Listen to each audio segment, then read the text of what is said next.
As they pass out these cards, let me remind you of that aphorism that I've said my colleague and friend John Fritchner used to talk about stewardship sermons, and he told that story about the preacher who gave his heart, just gave his everything he had to his stewardship sermon.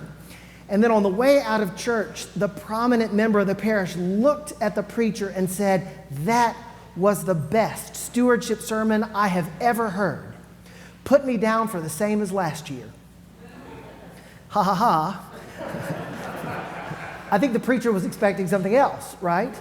The reason I tell you that is to ask you to not fill out your card yet. It's so eager, we're eager to put that number on that card, but the whole process has been designed to let us stop and take a breath and to give thanks for all that God has given us. So take some time to do that. If you're a visitor today, don't worry. We're not expecting you to make a contribution to St. Paul's. Take this as an opportunity to think on your own about how you will share with wherever your church is or whatever organization or group you're a part of that is doing the work of God in the world. Did everybody who needs a card get a card? Great.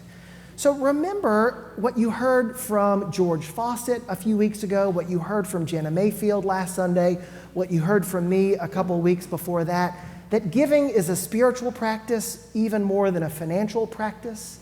And our goal is not to put numbers on cards, but to find ways to give God more of our lives, more of our hearts, more of our hopes, more of our everything. And money is a part of that. And so the invitation is always to do three things, to think before you put that number on that card of three things. One, what proportion of my life can I share with God this year? Will that proportion be a sacrificial gift, something that draws me to focus even more fully on how God is present and working around me? And lastly, how can I make that gift a priority in my life and not just an afterthought?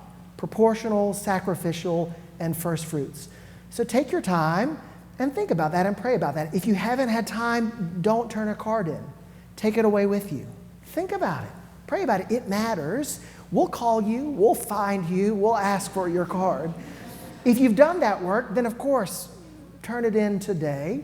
Those watching online, Dan is going to show on the screen a link, including a QR code. And if you've got the card with you, that QR code will take you to the same place. If you'd rather turn this in online, digitally, same result.